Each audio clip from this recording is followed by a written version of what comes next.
So I'm just hanging out here at the gas station. I want to tell you, I had an interesting event happen to me today.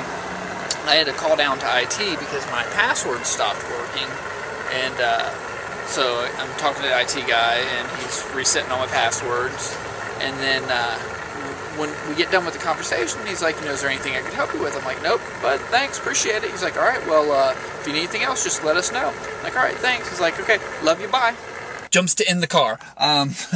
The gas was done pumping, so I stopped the video. Anyway, so yeah, so the dude tells me, love you, bye. And I'm just like, bye?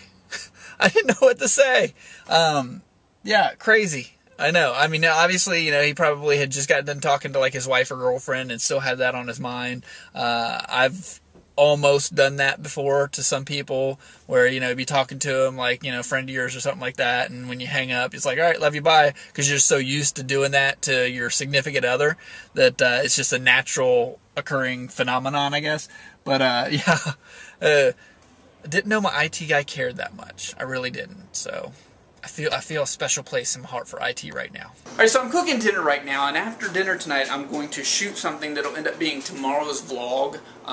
What it's going to be is I am going to shoot a DIY on me rebuilding my Steadicam. So I figured the whole vlog I'll show you guys how to build a DIY Steadicam with a gimbal, which if you want to ever do video and you want that real smooth shot, it's a must-have piece of equipment. And I think total maybe about $40 to spend on mine, and it's pretty state-of-the-art for a DIY one, that is. So that's what I'm going to show you guys later, or at least it'll be tomorrow's video. What are you doing? Kids. So making dinner, gonna do that. Got lots to do. Tomorrow's the wedding, so stress. It's over on this side. Here is some more damage from that windstorm or from that hailstorm that we had when we were in Myrtle Beach. Wow. Here's another one right here. Who would have thought a hailstorm could do all this damage? What do you see?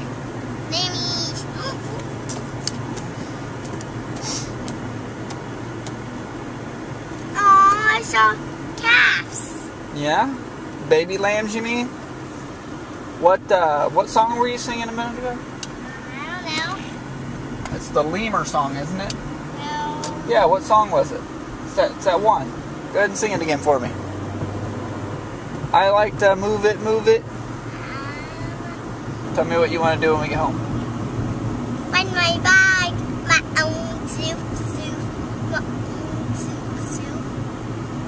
What I'm doing is I'm rebuilding my Steadicam and my gimbal. And I wanted to give you the steps to building one of these yourself because it's actually a really handy tool. So first off, let's talk about the gimbal itself. The gimbal is a 3-axis gimbal. Rotates on 3 different axes. It's built out of PVC piping and bolts and a skateboard bearing in the middle. Actually, I painted it all black so it blends in well. Now, what I did for a paint rig, it's kind of interesting. I hung it from the ceiling here and then draped some plastic behind it so as I sprayed, it wouldn't spray onto anything. And then by hanging it, it allows it to air dry all the way around.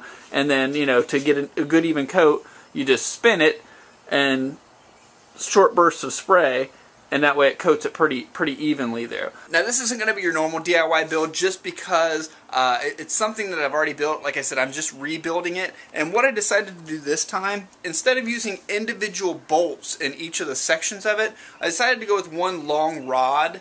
That way, from top to bottom, it's all secure and connected.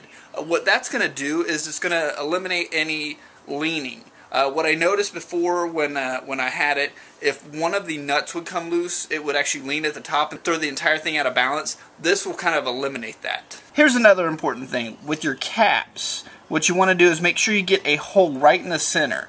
If your hole is off-centered like this one, it's going to throw the entire thing out of balance, and you're not going to get a good alignment. So make sure you're drilling through the center of your cap to thread through. Here's an example of it not being aligned down the middle, how the bolt is actually off-centered. Now, one thing I like to do is take a screwdriver and a hammer and actually indent right where I'm going to want to drill. It just makes it easier to find the center. So I ended up having some complications with the gimbal, so I had to go with the basic setup. This is the most common setup you'll see for a DIY Steadicam. And then what I do, a little thing what I do is I get some pipe insulation and then wrap it around the pipes and then duct tape the pipe insulation so that it acts like a grip. So here's my DIY Steadicam now. You see it's got the pipe insulation around it. And then I've got a weight at the bottom. And I've got room for additional weights if need be if I put a heavier camera on there. So that is the DIY Steadicam that I will be using tomorrow. And I'll tell you, it actually works really good as far as working as a Steadicam. As a matter of fact, let me show you this. Lovely pile of dishes. So that just gives you an idea of how a Steadicam, you can do some low to high stuff.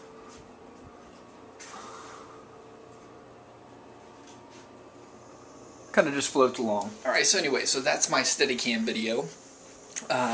Like I said, it didn't work out. The Steadicams didn't, putting it together didn't work out like I wanted to, with some technical difficulties that I ran across, but all in all, it'll do the job that I need it to do. That's it for today. Make sure you guys thumbs up the video. Don't forget to click subscribe if you're not already a subscriber.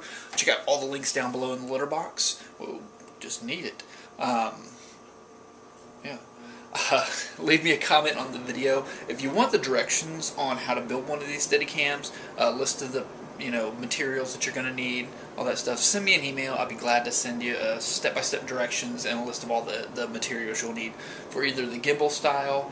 And what I'll probably do is when I redo the gimbal, and I'm probably going to just build it from scratch again, I'll do a good tutorial on the gimbal. I think that'll be something good to do for a video. Anyway, I will see you guys tomorrow. Tomorrow's the wedding, so it'll be a very interesting day, and we'll just see how it goes. Thanks. Peace.